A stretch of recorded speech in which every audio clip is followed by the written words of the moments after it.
Take it, it is fresh. Thank you so much. I don't have any money.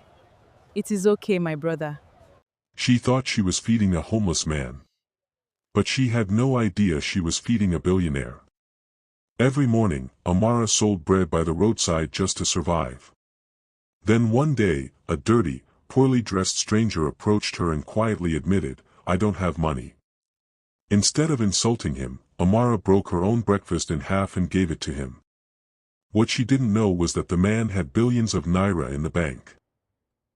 He had deliberately disguised himself as a homeless man because he wanted to find out if a woman could love him without knowing his wealth. And when he eventually fell in love with Amara, he made one terrible mistake. He kept the secret. But when Amara finally discovered who he really was, she removed her engagement ring and said 4 words that broke his heart. "You never trusted me." And what happened next shocked everyone. Daniel Okoro was only 36, but people in Lagos already called him the young billionaire. He owned construction companies, luxury apartments, supermarkets, and several businesses across Nigeria. His face appeared regularly in business magazines, although he rarely gave interviews. From the outside, Daniel had everything a man could want: money, influence, beautiful houses, expensive cars, and women constantly trying to get his attention. Yet every night, when he returned to his enormous mansion in Ikoyi, the silence reminded him of what money could not buy. He had been betrayed twice by women who seemed to love him until they discovered how much he was worth. One evening, after another dinner where a woman spent more time asking about his cars and properties than asking about him, Daniel made a strange decision. He would disappear. Not forever. Just long enough to discover whether a woman could love Daniel the man rather than Daniel the billionaire. Daniel's father, Chief Emmanuel Okoro, was furious when he heard the plan. "You want to pretend to be homeless?" he asked. "Yes. You have lost your mind." Daniel smiled. "Maybe. But I need to know if anyone can love me without knowing what I own." His father shook his head. "Money attracts people. But poverty reveals them. Be careful what you are looking for." Daniel took the warning seriously. He arranged for his closest business associate, Michael, to secretly manage his companies while he disappeared from public view. Daniel rented a tiny room under a different name, sold his expensive clothes to a second-hand dealer, shaved his beard unevenly, wore old sandals, and carried a torn backpack. For the first time in years, nobody recognized him. His new name was Daniel Ease. To everyone he met, he was simply a struggling man looking for work. On his second morning in disguise, Daniel walked through a busy neighborhood in Lagos. He had deliberately chosen an area far from his usual social circles. Near a roadside market, he noticed a young woman arranging bread and snacks on a small wooden table. She was about 30 years old. Her name was Amara Nwosu. She wore a simple faded dress and had a calm, beautiful face. Unlike many people around her, she did not seem interested in impressing anyone. Daniel stopped beside her table. "Please, how much is one loaf?" 700 naira, Amara replied. Daniel checked his pocket. He had no money. "I'm sorry," he said quietly. "I thought I had enough." Amara looked at him. Then she picked up a loaf. "Take it." Daniel stared at her. "But I don't have money." "I know. Why are you giving it to me?" She shrugged. "You look hungry." That simple answer stayed with Daniel all day. The following day, Daniel returned to the market. He found Amara eating rice from a plastic container behind her table. "You came back," she said. Daniel smiled. "I wanted to thank you." "You don't have to." She continued eating. After a few seconds, she pushed the container toward him. "Eat." Daniel hesitated. "You're already eating." "There is enough." Daniel sat beside her. They shared the meal. For the first time in years, Daniel ate without worrying about table manners, business meetings, cameras, or people trying to impress him. They simply talked. Amara told him she had lost both parents years earlier and had been supporting herself since then. Daniel told her only that he was looking for work. She didn't ask about his past. She didn't ask about his family. She didn't ask whether he had money. And that fascinated him. Daniel soon discovered that Amara worked from morning until late evening. She sold bread, helped her neighbors sell vegetables, and sometimes cleaned offices at night. When Daniel complained that he could not find work, Amara made a suggestion. "My uncle needs someone at his workshop." "What kind of work?" "Carpentry." Daniel had never held a hammer professionally. But he agreed. Amara's uncle, Mr. Nwosu, was skeptical. "You look too soft for this kind of work." Daniel smiled. "I'll learn." For several weeks, Daniel worked at the workshop. His hands became rough. His clothes became dirtier. And for the first time, he experienced the exhaustion of earning a small amount of money through physical labor. Strangely, he enjoyed it. Daniel and Amara became friends. They talked every evening after work. Sometimes they laughed over small things. Sometimes they argued. Amara discovered that Daniel was intelligent and unusually knowledgeable about business. "You don't sound like someone who has been unemployed for long," she teased. Daniel laughed. "Maybe I used to read business books." "Maybe." "Yes." She smiled. But Daniel noticed something that worried him. Amara had begun developing feelings for him. And he was beginning to fall deeply in love with her. For the first time, his plan no longer felt like a harmless experiment. He was hiding something enormous from the woman he loved. One afternoon, a wealthy businessman named Victor arrived at Amara's stall. Victor had been trying to court her for months. He drove an expensive SUV and regularly brought her gifts. When he saw Daniel sitting nearby, his expression changed. "You are still wasting your time with this man?" Amara frowned. "Daniel is my friend." Victor laughed. "Friend? He has nothing." Daniel remained silent. Victor pulled out a bundle of cash. "Come with me. I can change your life." Amara looked at the money. Then she pushed it back toward him. "I don't want it." Victor was shocked. "Why?" "Because I don't want to be bought." Daniel lowered his head to hide his smile. But Victor left angry. Daniel began taking Amara on inexpensive dates. They walked along the beach. They bought roasted corn from roadside sellers. They sat under streetlights talking about their dreams. Amara's dream was simple. She wanted to own a small bakery. Daniel listened carefully. "What would you call it?" Amara laughed. "I haven't thought about it." "You should." "Why?" "Because dreams should have names." She smiled. "Maybe I'll call it Amara's Kitchen." Daniel secretly made a note of it. He intended to make that dream real one day. But he wanted her to achieve it through her own strength, not because she knew he was wealthy. One rainy evening, Daniel finally told Amara how he felt. "I don't have much," he said. "I know. My life is complicated. I know that too. I can't promise you luxury." Amara smiled. "I never asked for luxury." Daniel looked at her. "Then what do you want?" She answered quietly.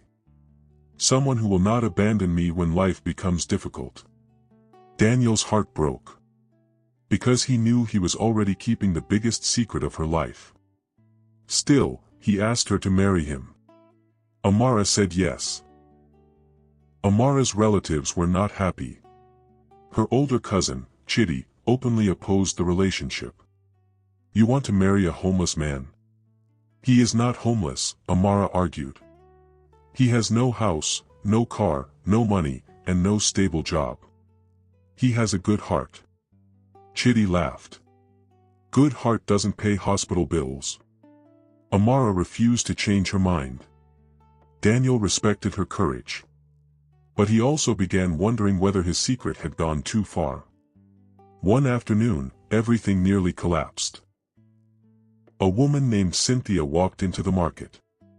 She was the daughter of one of Daniel's business partners. She stared at him for several seconds. Then her eyes widened. Daniel? Daniel froze. Amara turned around. Do you know him? Cynthia looked confused. Daniel quickly interrupted. You have mistaken me for someone else. Cynthia wasn't convinced. She left without saying another word. Daniel knew he was in danger. His secret could no longer remain hidden forever. That night, Cynthia searched the internet. She found photographs of Daniel Okoro. Then she compared them with the man she had seen at the market. The resemblance was unmistakable. She immediately called Daniel's father.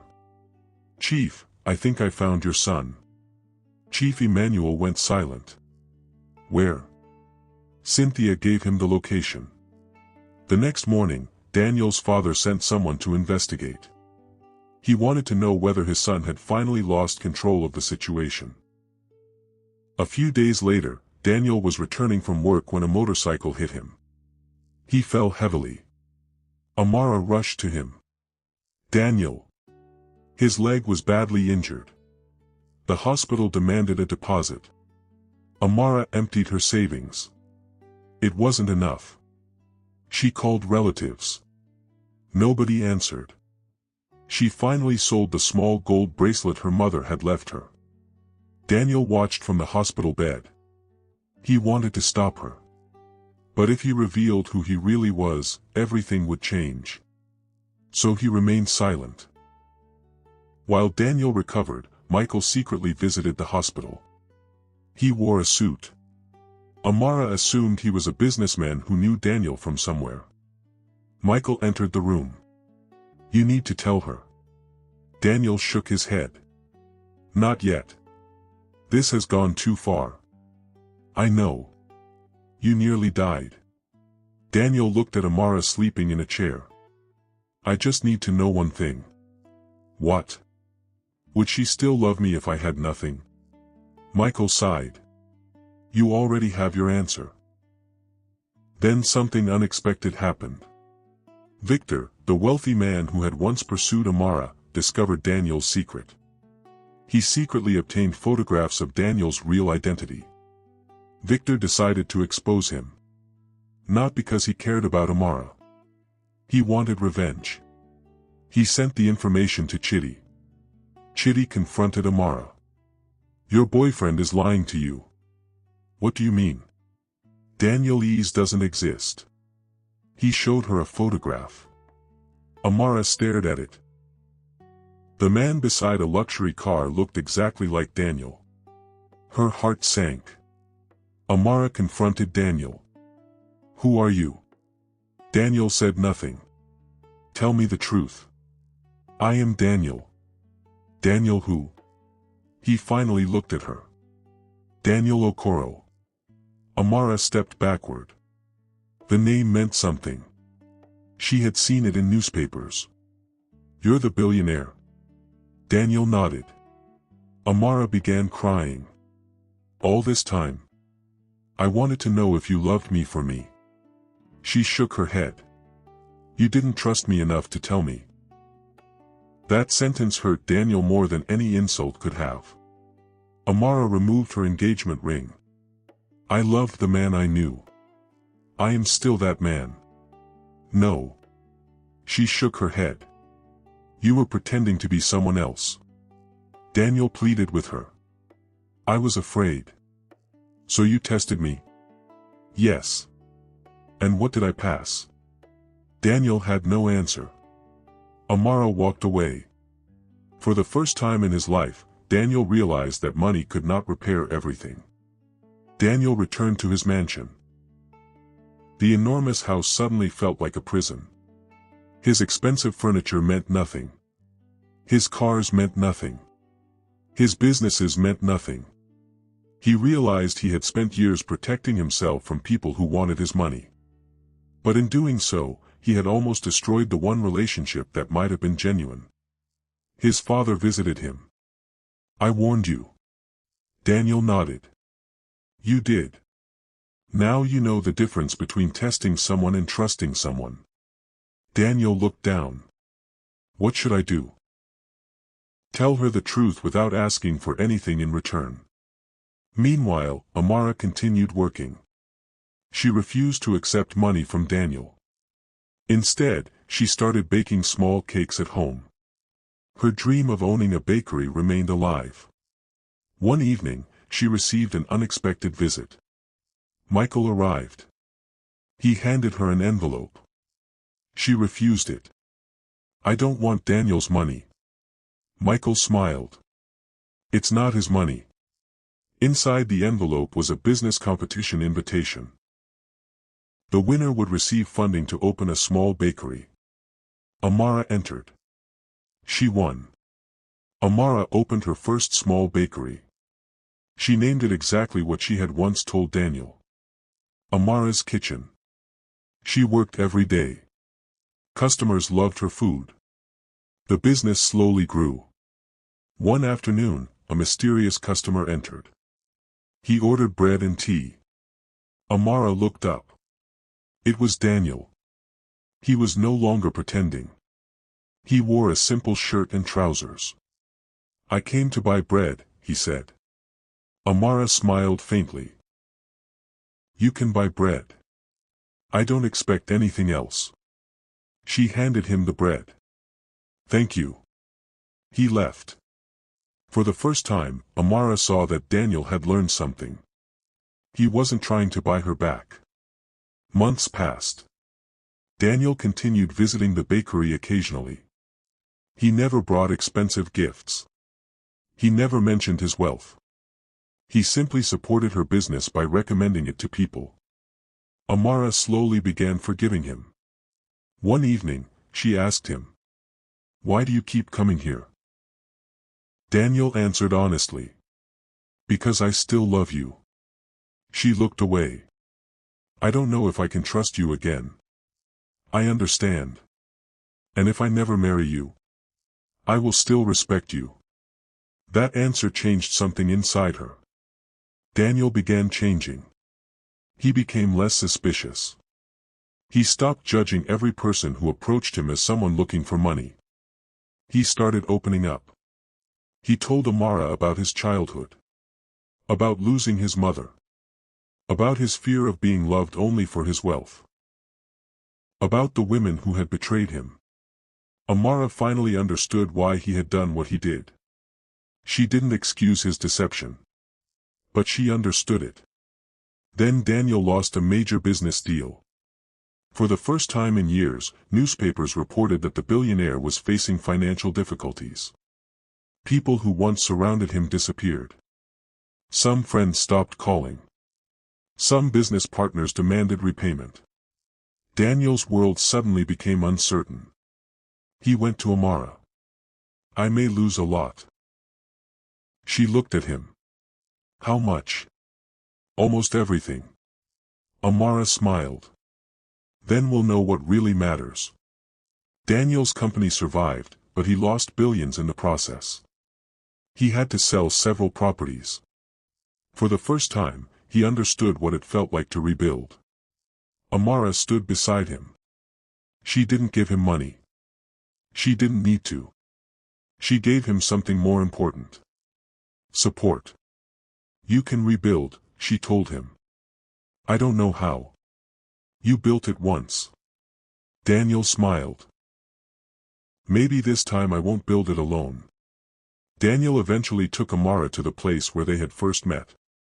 The market was busy. People were shouting. Cars were honking. Bread sellers were calling customers. Daniel looked at her. "I owe you an apology." "You do." "I thought I was testing you." "You were. But I was actually testing myself." Amara frowned. "What do you mean?" I wanted to know whether I could trust someone again. He took a breath. And I discovered that love cannot grow where there is no trust. Amara remained silent. Then she took his hand. Daniel's family invited Amara to dinner. His father welcomed her warmly. Chief Emmanuel looked at his son. You chose well. Daniel laughed. She almost didn't choose me. His father smiled. Good. A woman who doesn't fall for money is exactly what you needed. Amara laughed. For the first time, she felt accepted into Daniel's world. But she made one thing clear. I don't want to become a woman who lives only on her husband's money. Daniel nodded. I don't want that either. Daniel could have proposed to Amara in a luxury hotel surrounded by celebrities. Instead, he returned to the market where they had met. There were no photographers. No television cameras. No expensive decorations. Only a small wooden bread table. Daniel knelt. Amara, I once pretended to be a poor man because I wanted to find someone who would love me without my money. He smiled. But I learned something. Amara looked at him. What?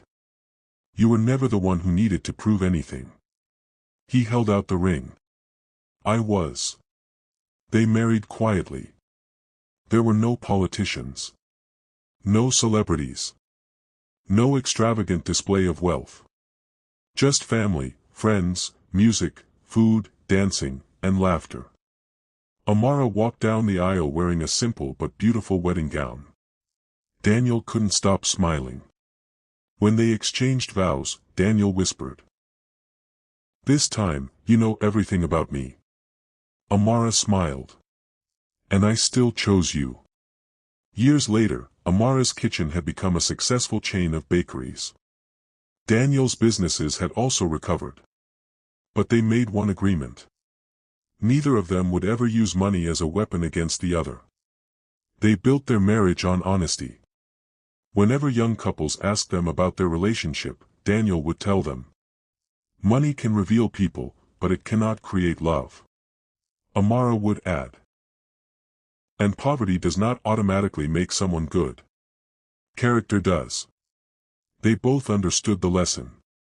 True love wasn't proven by how someone treated you when you were rich.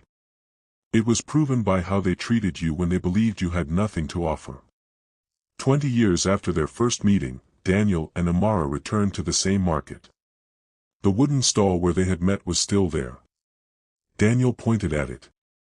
That was where you gave me free bread. Amara laughed. You were pretending to be poor.